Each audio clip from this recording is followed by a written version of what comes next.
down there. No. Just checking. Yeah, I've really got to remember live mics, thank you.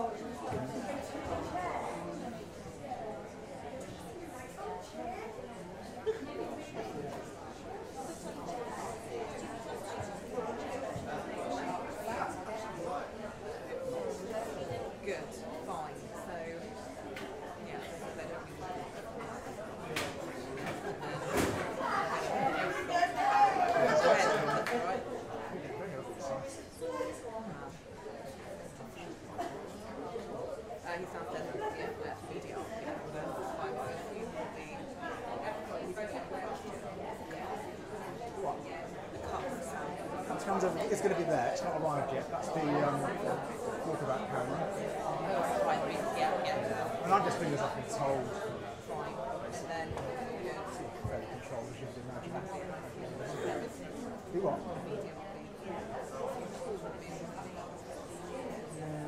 What? Do you want to reserve a space? Do you want to reserve that space on the aisle? Yeah, scarf is good. I might need my stuff.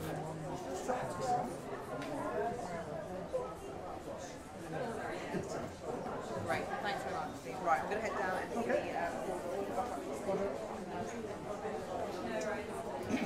Are you using any radio mics? No. Excellent.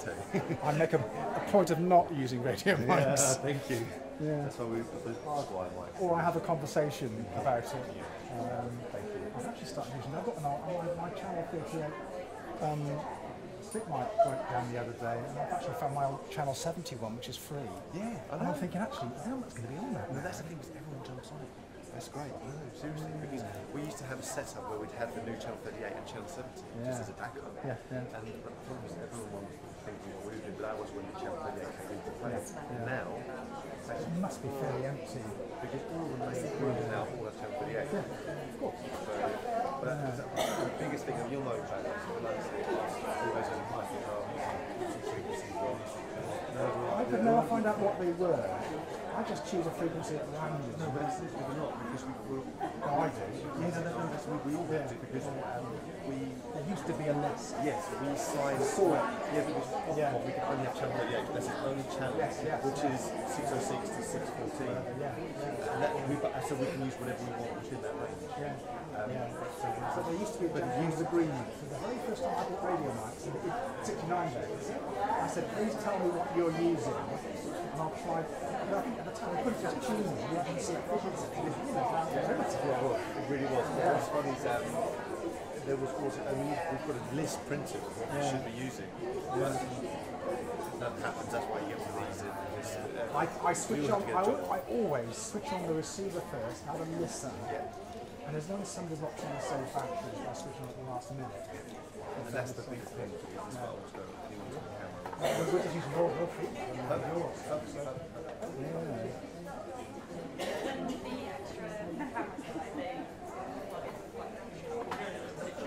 I imagine one person equivalent. That should probably be really hard to learn.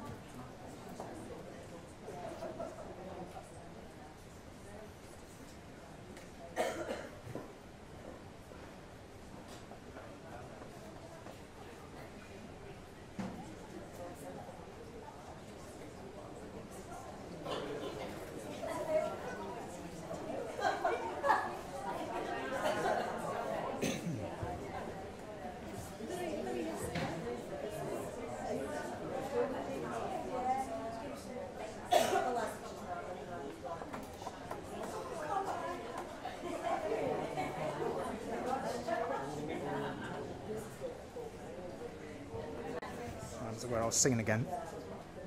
You'll be going into record without any further notice, will you, Pete, or somebody will? Yeah. Not three in there. A couple of seats over there if you want.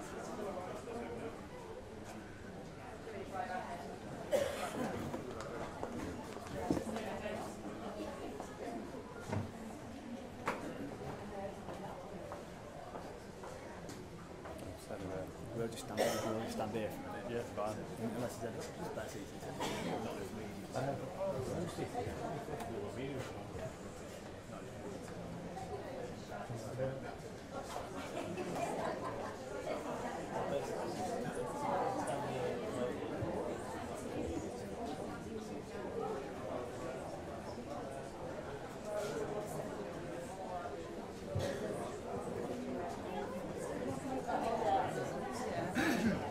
Guys, you want to head round over there?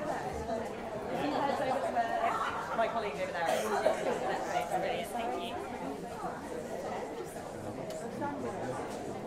Do you guys want to come through? Yeah. Guys, you want to head round there?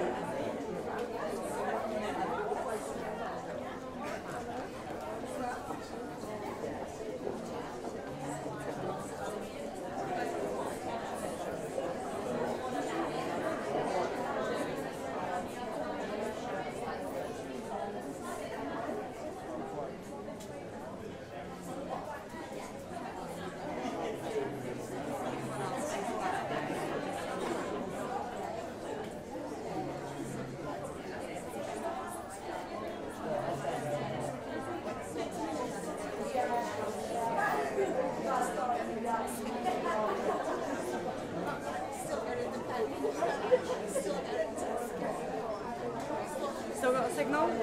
Everything? When you say someone's cut the cables with a massive pair of shears, that's like...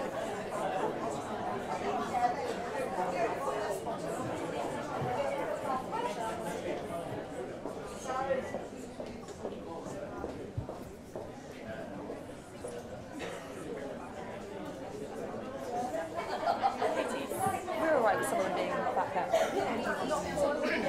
I wanted to fill this space first. But yeah. You won't be standing there, will you? When No. That's all right. Definitely not.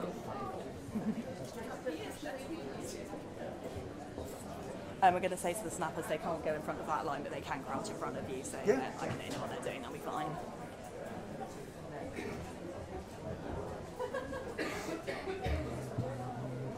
We get a 5-minute heads up. Don't worry, I can check in with you on that signal every 2 minutes, so...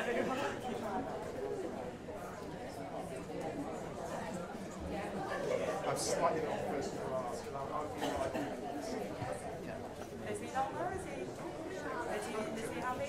He's listening to us now. Yeah, absolutely.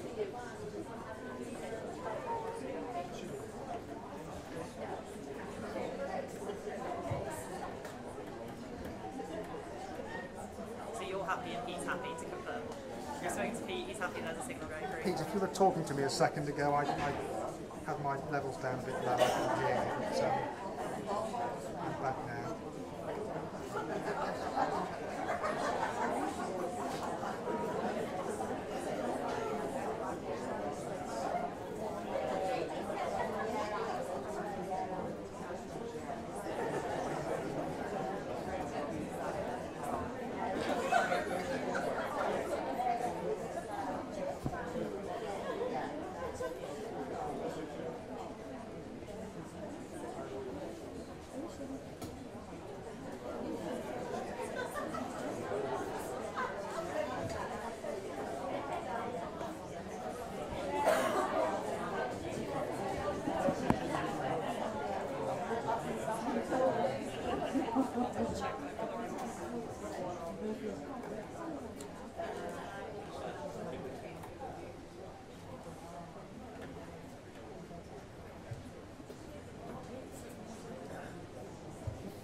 Oh, it's like our size would be us getting. Oh, that looks great. That looks so good.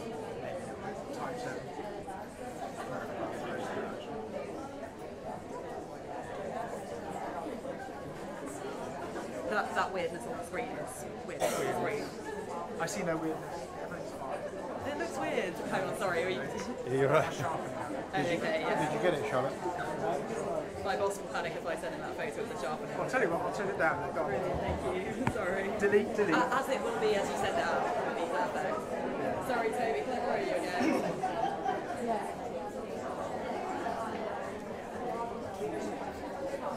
Maybe a bit more centered? Sort of back to front. For technical reasons. There you go. It's even around the right way now. I might go a bit closer later on, but something that's like quite nice as you see that all anyway. Yeah, like, It's about half an hour's work to get all those characters out of the nice smile, isn't it? Nice smile.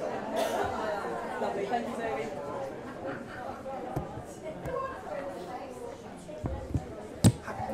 I am delighted. Rarely happy, but you know, happier than I was. Thank you. I don't even notice the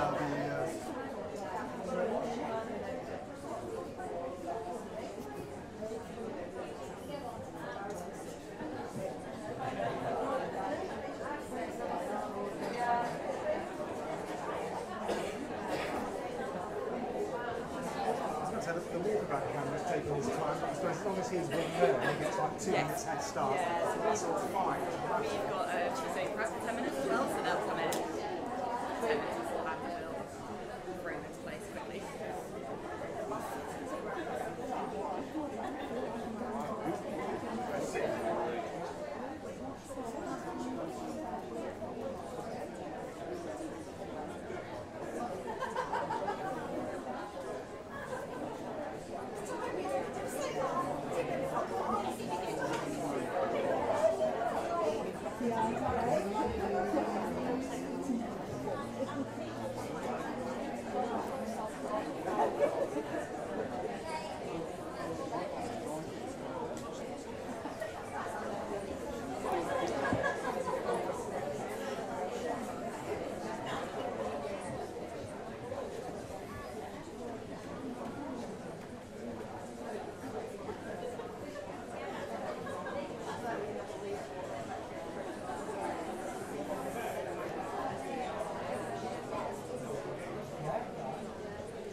Oh yeah, I know, yeah.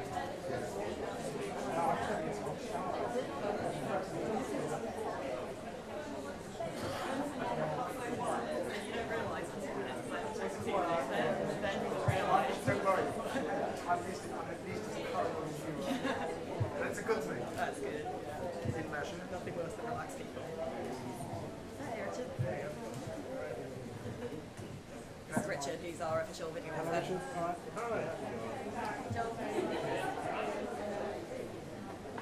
That mic is going out, by the way. That's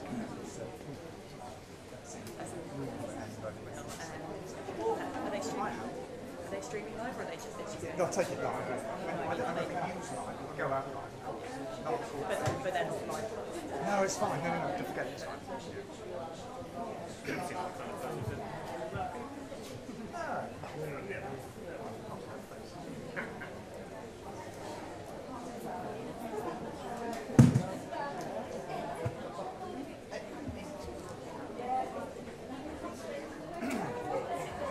Jumping around on the stage. 1, 2, 3, 4, 5, 6.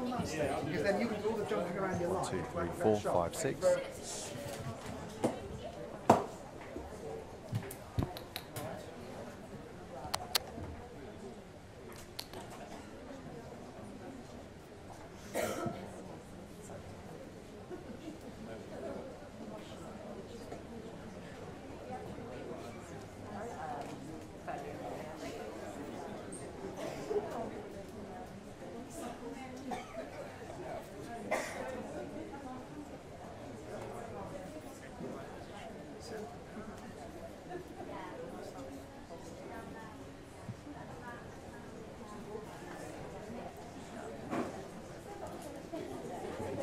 you want to come this side? Probably best.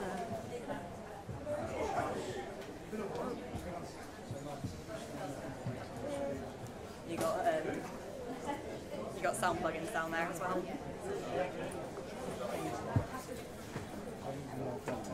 Sorry? Oh, brilliant. We're all good.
One, 2, 3, 4, 5, 6, 7, 8, 9, 10. 1, 2, 3, 4. Everyone happy? 1, 2, 3, 4, 5, 6, 7, 8, 9, 10. Good stuff. Good stuff. I'll be leaving the lecture mic open.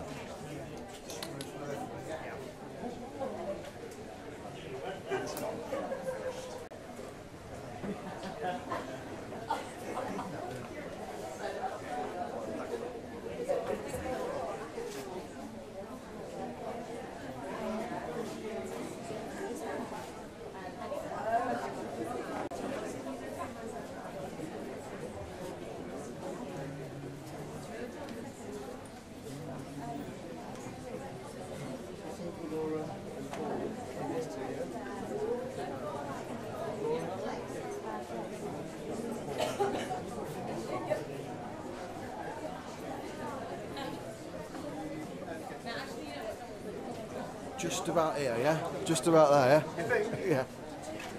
I'll shift them when everyone's sat down. No. And Ben. You're Ben, sorry.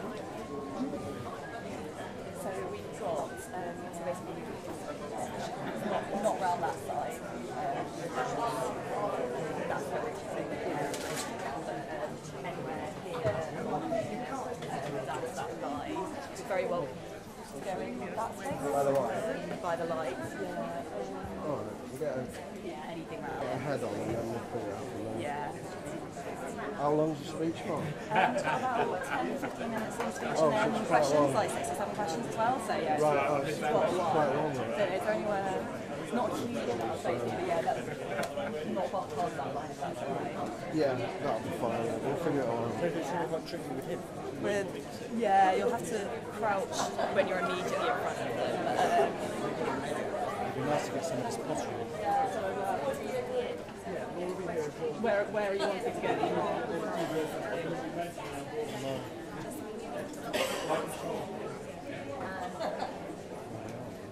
I'm just going to stand at the back of it.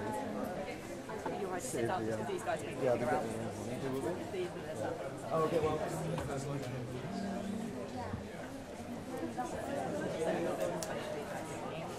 How tight's it?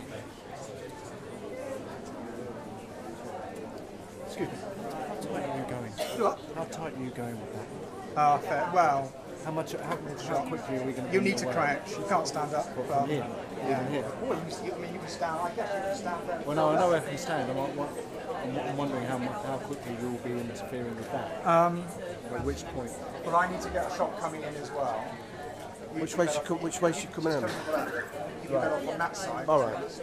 We'll start there. We'll figure it out. If you need to pan from left, I'm cool with that.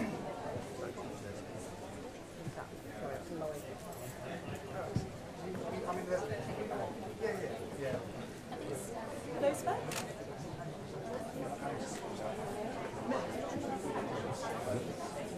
Cool. Katie, there first. Can I just show? I need to just sorry. Just need to show my shot. Yeah. Thank you. Open water.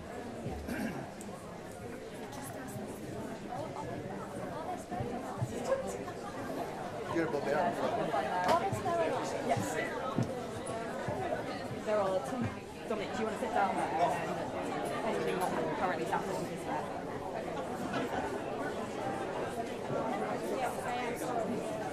Sorry guys, I'll get you.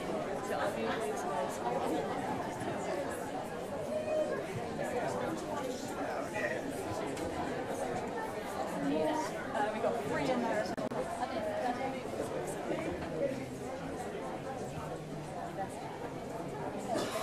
Yeah, we've got a couple more.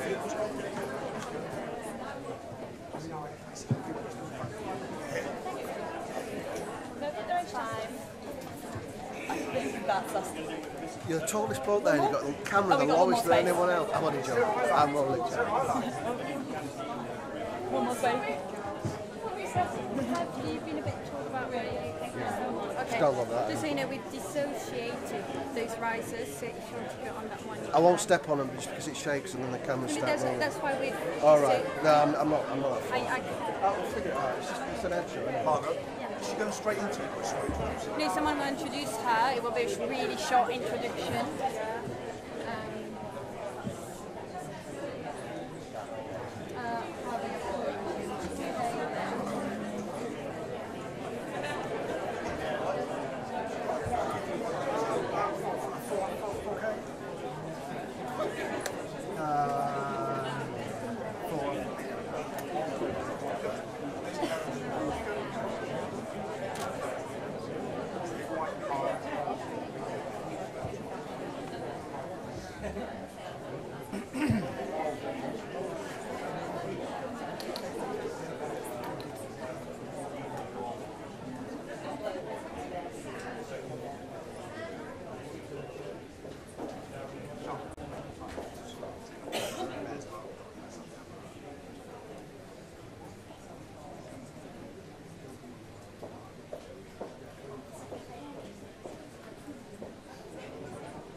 Good, got sounds? Happy?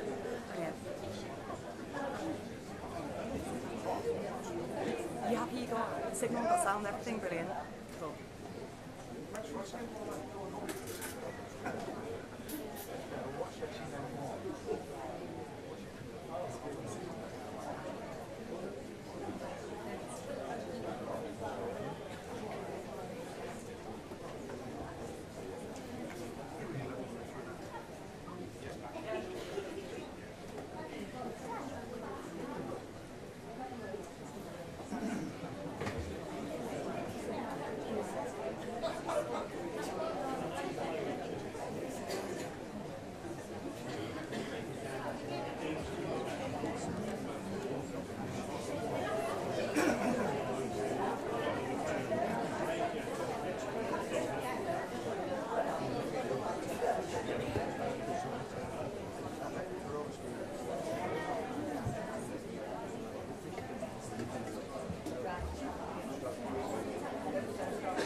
That's fine. No, it's absolutely fine. Yeah. No, you won't be on. I will do what I can. No. Once they've got an arrival, you know, walking in and a couple of heads, probably just to one side. Yeah. Yeah. We'll get an eyeliner. Yeah. Down here, won't we? You've got the whole speech. Yeah, we've got loads. We've got loads of time.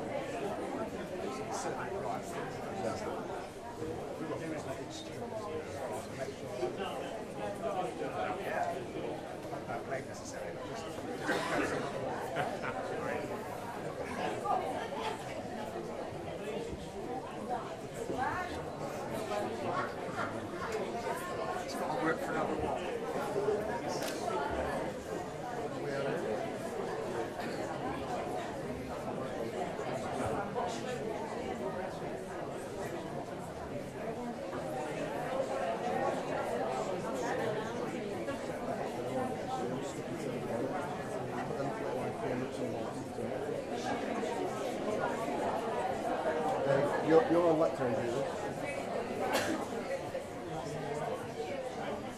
Actually, you're quite good at sound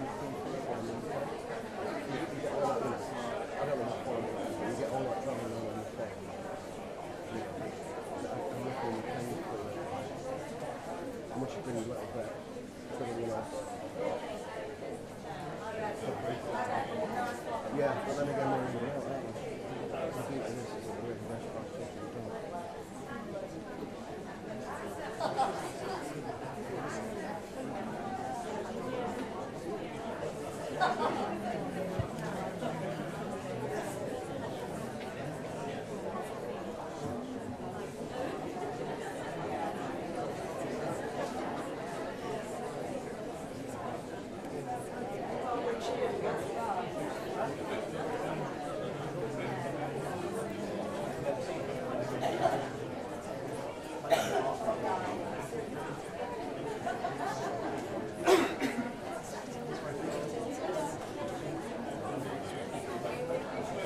Company producer there or something. Sorry,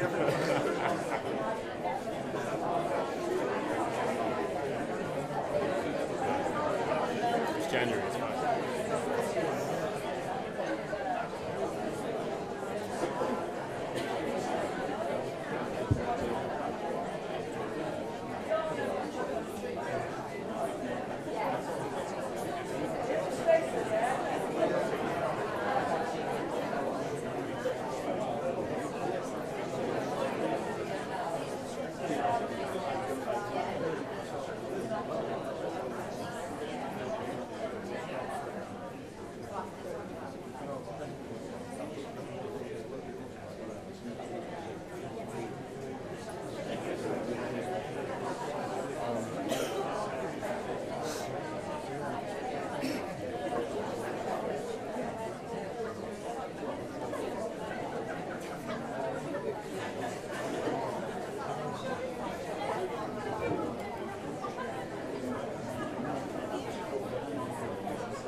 That's when we have time to sit down and,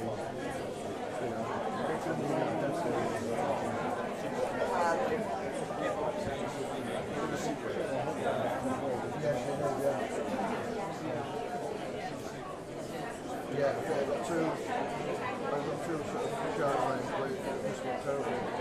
Couldn't crop up like that.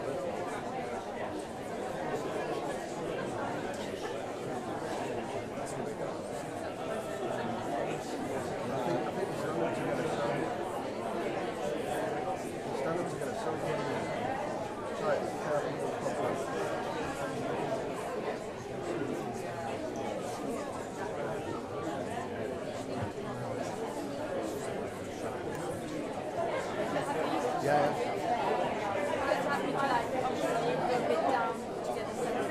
Wait, double thumbs up for me.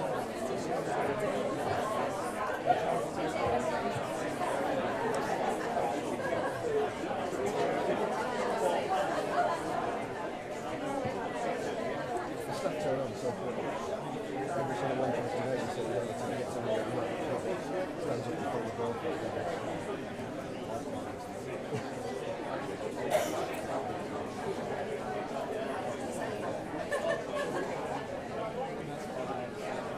And just as they get to the change over, we get a new one that has to do with the same baby settings. You end up like that with this aspect. Yeah. They should all know that. Yeah, it's just the standard one. Yeah.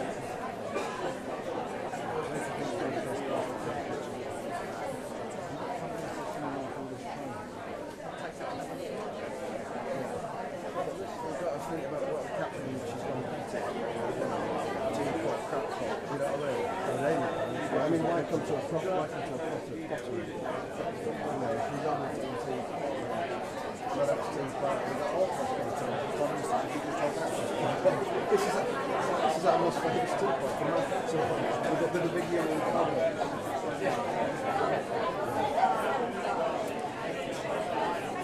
They've sterilised it as much as possible.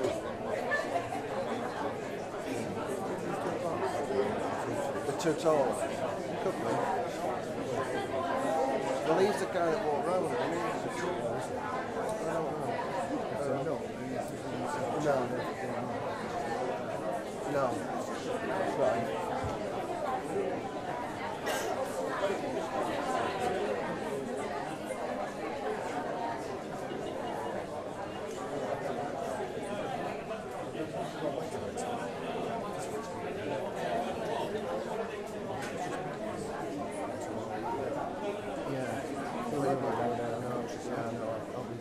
I'll be contributing to one to Nicola, I think. I'll be more sort of page 15 towards football. But it's still, we've still got March.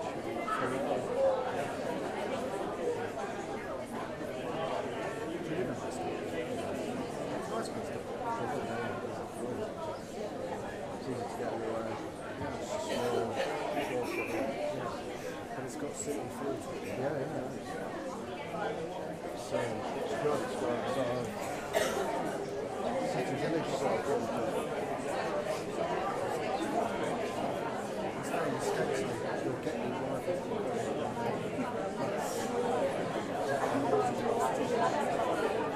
He's from down there. He's from Suicide. He's actually coming. Is he?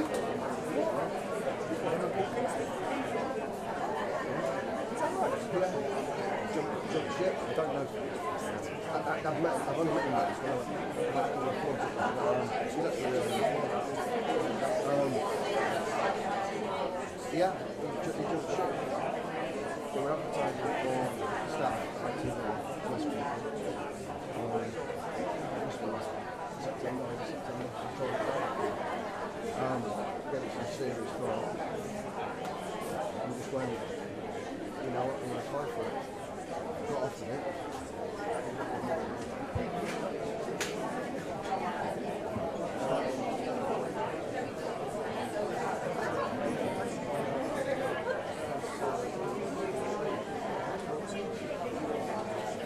Yeah, so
very rare I have all of this to myself.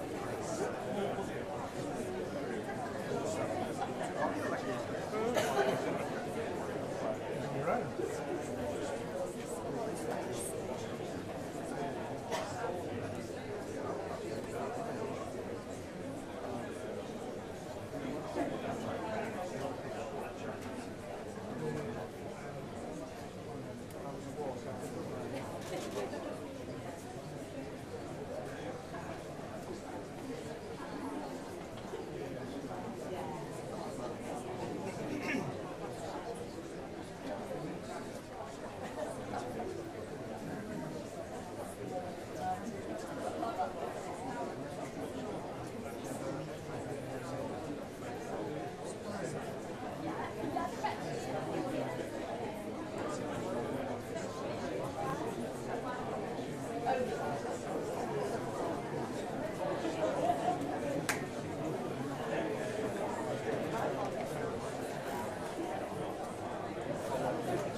So good morning, everybody. It's very rare to have the opportunity to introduce somebody who really needs no introduction. However, this is one of those rare occasions. We have been very honoured and proud to receive our guest and do a factory tour where quite a few people have got to personally meet and engage with our visitor, and it's been a really fantastic morning for all of us. But without any further ado, I would like to introduce to you the Prime Minister of the United Kingdom, Theresa May.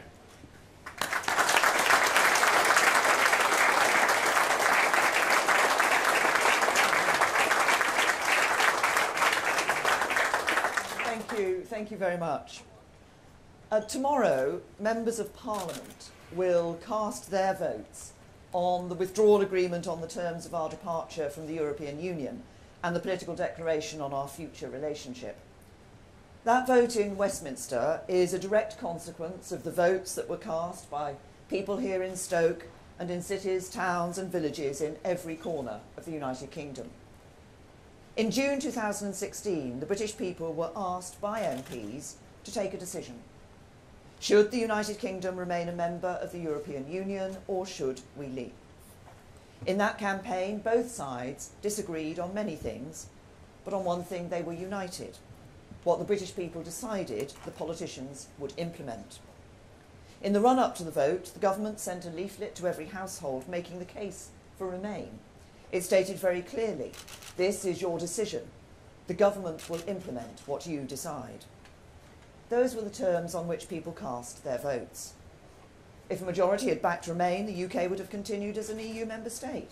No doubt the disagreements would have continued too, but the vast majority of people would have had no truck with an argument that we should leave the EU in spite of a vote to remain, or that we should return to the question in another referendum. On the rare occasions when Parliament puts a question to the British people directly, we have always understood that their response carries a profound significance. When the people of Wales voted by a margin of 0.3% on a turnout of just over 50% to endorse the creation of the Welsh Assembly, that result was accepted by Parliament. Indeed, we've never had a referendum in the United Kingdom that we've not honoured the result of. Parliament understood this fact when it voted overwhelmingly to trigger Article 50. And both major parties did so too when they stood on election manifestos in 2017 that pledged to honour the result of the referendum. Yet as we've seen over the last few weeks, there are some in Westminster who would wish to delay or even stop Brexit and who will use every device available to them to do so. I asked them to consider the consequences of their actions on the faith of the British people in our democracy.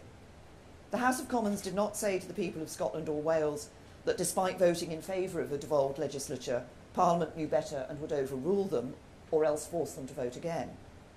What if we found ourselves in a situation where Parliament tried to take the UK out of the EU in opposition to a Remain vote? People's faith in the democratic process and their politicians would suffer catastrophic harm. We all have a duty to implement the result of the referendum. Ever since I reached an agreement with the EU on a withdrawal agreement and declaration on our future relationship, I've argued that the consequences of Parliament rejecting it would be grave uncertainty, potentially leading to one of two outcomes. Either a no-deal Brexit that would cause turbulence for our economy, create barriers to security cooperation and disrupt people's daily lives, or the risk of no Brexit at all, for the first time in our history failing to implement the outcome of a statutory referendum and letting the British people down. These alternatives both remain in play if the deal is rejected. There are differing views on the threat that a no-deal exit poses. I've always believed that while we could ultimately make a success of no deal, it would cause significant disruption in the short term, and it would be far better to leave with a good deal.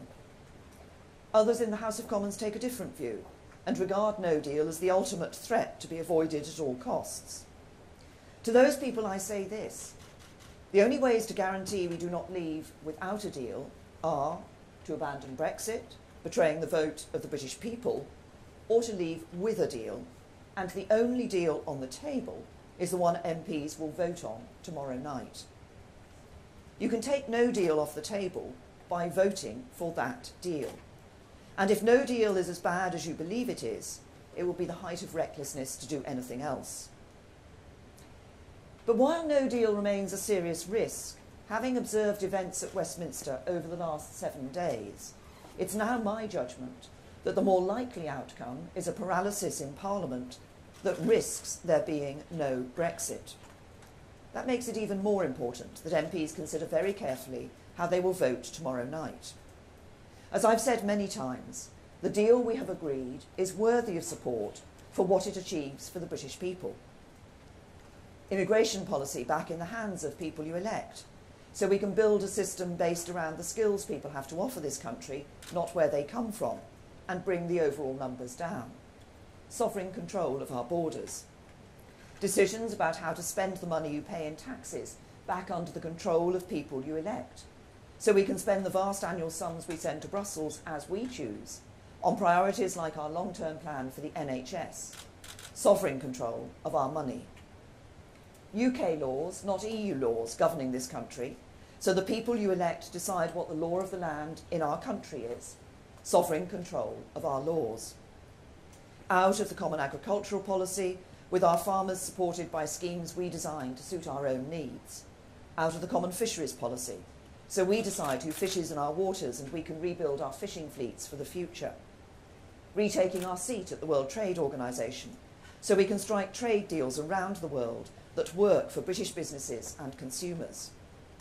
The rights of valued EU citizens here guaranteed, and reciprocal guarantees for UK citizens across Europe.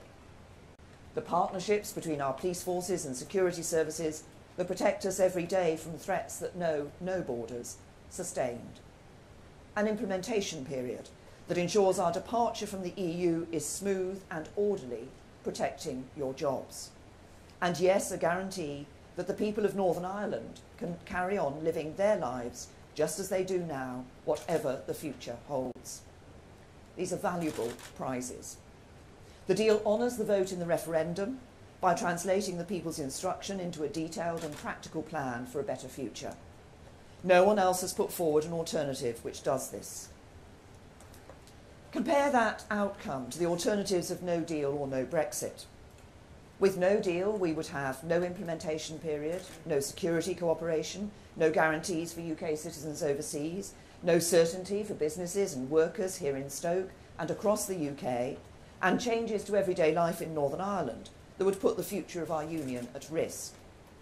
And with no Brexit, as I've said, we would risk a subversion of the democratic process. We will be sending a message from Westminster to communities like Stoke that your voices do not count. The way to close off both of these potential avenues of uncertainty is clear. It is for MPs to back the deal the government has negotiated and move our country forward into the bright future that awaits us. I've always believed that there is a majority in the House of Commons for a smooth and orderly exit delivered by means of withdrawal agreement, and that's why the government tabled the motion for the meaningful vote last month. But it became clear that MPs' concerns about one particular aspect of the deal, the backstop preventing a hard border between Northern Ireland and Ireland in the event that we cannot reach agreement on our new relationship before the end of the implementation period, meant that there was no prospect of winning the vote. So I suspended the debate to allow time for further discussions with the EU to address those concerns. Today I've published the outcome of those discussions in the form of letters between the UK government and the presidents of the European Commission and European Council. I listened very carefully to the concerns that MPs from all sides expressed, particularly the concerns of my fellow unionists from Northern Ireland. In my discussions with the EU, we explored a number of the suggestions made by MPs, both about how the backstop would operate and for how long. The EU have said throughout that they would not renegotiate the withdrawal agreement or reopen its text for alteration, and that remained the case throughout my discussions at the December European Council and since. I also pursued in these discussions a proposal for a fixed date with legal force, guaranteeing the point at which the future partnership would come into force, because that is the way to bring an end to the backstop, by agreeing our new relationship. The EU's position was that while they never want or expect the backstop to come into force, a legal time limit was not possible. But while we did not achieve that, we have secured valuable new clarifications and assurances to put before the House of Commons, including on getting our future relationship in place rapidly, so that the backstop should never need to be used. We now have a commitment from the EU that work on our new relationship can begin as soon as possible after the signing of the withdrawal agreement in advance of the 29th of March, and we have an explicit commitment that this new relationship does not need to replicate the backstop in any respect whatsoever. We have agreement on a fast-track process to bring the free trade deal we will negotiate into force if there are any delays in member states ratifying it, making it even more likely that the backstop will never need to be used. We now have absolute clarity on the explicit linkage between the withdrawal agreement and the political declaration, putting beyond doubt that these come as a package. And finally, the EU have confirmed their acceptance that the UK can unilaterally deliver on all the commitments made in our Northern Ireland paper last week, including a Stormont lock on new EU laws being added to the backstop and a seat at the table for a restored Northern Ireland executive. The legal standing of the significant conclusions of the December Council have been confirmed. If the backstop were ever triggered, it would only be temporary, and both sides would do all they could to bring it to an end as quickly as possible. The letters published today have legal force and must be used to interpret the meaning of the withdrawal agreement, including in any future arbitration. They make absolutely clear that the backstop is not a threat or a trap. Now, I fully understand that the new legal and political assurances, which are contained in the letters from Donald Tusk and Jean-Claude Juncker, do not go as far as some MPs would like. But I'm convinced that MPs now have the clearest assurances that this is the best deal possible and that it is worthy of their support. Two other areas of concern raised and reflected in amendments tabled to the meaningful vote were on the protection of workers' rights and on environmental standards. I could not have been clearer that far from wanting to see a reduction in our standards in these areas, the UK will instead continue to be a world leader. We've committed to addressing these concerns and will work with MPs from across the House on how best to implement them, looking at legislation where necessary to deliver the best possible results for workers across the UK. This afternoon I will set out in greater detail to MPs what is contained in the correspondence I've published today and what it means for our withdrawal. And tomorrow I will close the debate. But as we start this crucial week in our country's history, let's take a step back and remember both what is at stake and what we stand to gain by coming together behind this agreement. Settle the question of our withdrawal, and we can move on to forging our new relationship. Back the deal tomorrow, and that work can start on Wednesday. Fail, and we face the risk of leaving without a deal, or the even bigger risk of not leaving at all. I think the British people are ready for us to move on, to move beyond division and come together, to move beyond uncertainty into a brighter future. That is the chance that MPs of all parties will have tomorrow night, and for our country's sake, I urge them to take it. Thank you.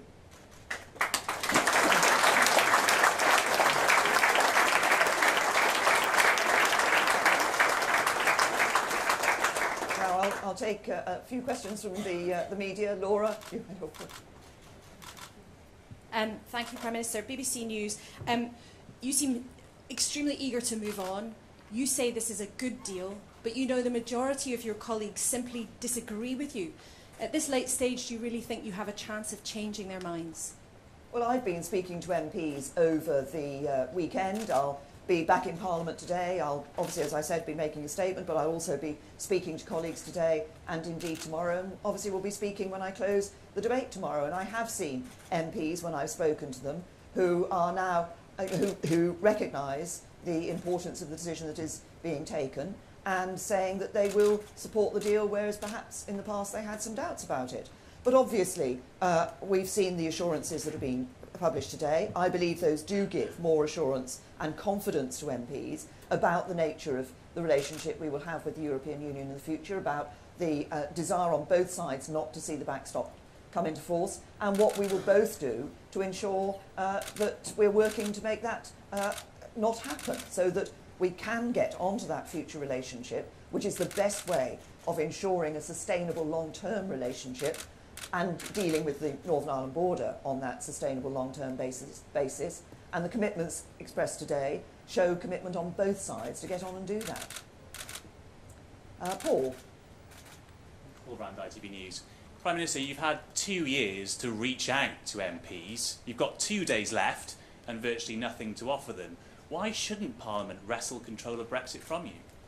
Well, first of all, over the last 2 years, we have, of course, been talking with MPs about the issues that they want to see raised, the issues that they've been concerned about, and the process that what I've been doing over the last few weeks, over the Christmas and New Year period, is having heard MPs in December in the debate, taking those issues to the European Union, and we have, you say we haven't achieved, we have achieved this exchange of letters which gives those further clarifications, which gives those further assurances, which I believe do give that further confidence to members of Parliament about the future relationship we'll have with the European Union and about both sides not wanting to use the backstop. But you talk about Parliament taking control. What I think is important is that we deliver on the result of the referendum. And what I'm concerned about from what we've seen, as I've said in my speech over the last few days, is the real prospect that we could see a sort of stymie in Parliament, or Parliament operating, or people in Parliament trying to operate in a way that frustrates Brexit. We have a duty to deliver Brexit, and that's what I and the government want to do, and it's what we are going to do, and I want MPs to recognise that as well. Jack? There's a mic. Jack Doyle from the Daily Mail. Prime Minister, you talked about workers' rights and environmental standards, but are you prepared to go further to attract the votes of Labour MPs? Would you be prepared to, for example, move on a customs union or any other issues? I've always been clear that we will not be in the customs union, because being in the customs union has with it other aspects which are not what people voted for. And what people wanted to see was us able to ensure that we could have independent trade policy. We're working, obviously, to ensure that those trade agreements we're part of as a member of the EU can be transferred to UK trade agreements in the future, and then want the opportunity to make those even better trade agreements for the UK. We can do that by having an independent trade policy, and in order to have that independent trade policy, it means not being in the customs union. Francis, you have... Prime Minister, you've been very clear about what you say is the damage to public faith if Brexit doesn't go ahead at all. Which has the most democratic legitimacy, a Brexit deal imposed on you by Parliament or a no-deal Brexit that wasn't on the ballot paper? Well, first of all, for those who don't want to see no deal, as I've said, then they have to agree a deal. You talked about a Brexit deal imposed on by Parliament. Actually, I think if you look at what's been said across Parliament, nobody has yet come up with an alternative Brexit deal that is negotiable, and that actually, nobody has come up with an alternative Brexit deal that is negotiable and that delivers on the result of the referendum. And that's what we must remember. This is not just about negotiating a deal, it's about negotiating a deal that delivers on the result of the referendum, taking back control of money, laws and borders, but also ensures that we do it in a way that maintains jobs, maintains security, protects jobs and security, and protects our union. And that's what the deal does. Did I see Nick from Sky? Good morning, Prime Minister. Nick Martin from Sky News. I just want to add to a question that was mentioned earlier, and it'll perhaps understand where you are in your own mind right now as you stand here. Do you believe that you can get this through tomorrow? I'm sure you hope you will, but do you actually think you will? Well, I'm working to ensure that we get members of Parliament voting for the deal tomorrow. I believe it is important that we deliver on this result, that we don't see a situation where there's a risk that Parliament tries to frustrate Brexit. I think over the last few days we've seen that risk increasing. I want to ensure that we deliver on the referendum, that we leave the European Union, and I want to do it on the basis of a good deal that protects people's jobs, protects our security and protects our union. Jess.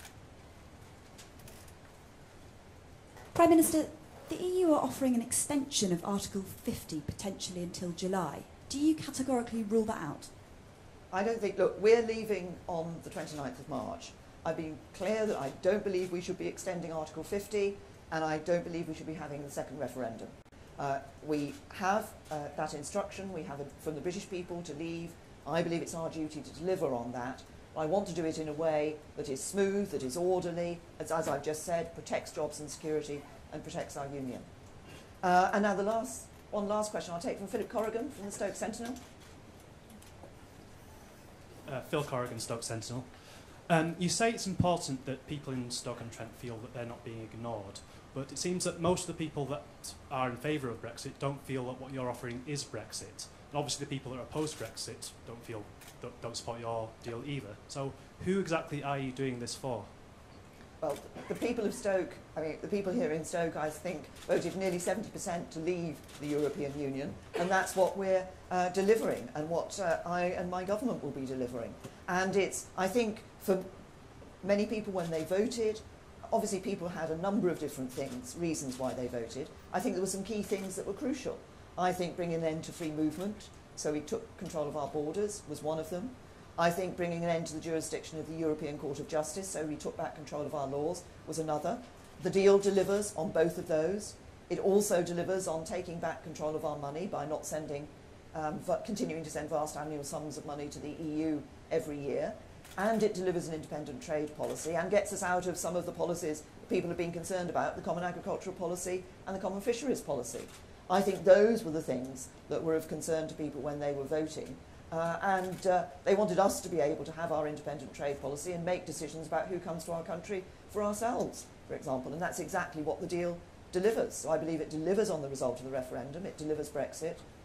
But in doing that, it would protect jobs, security and our union. Thank you.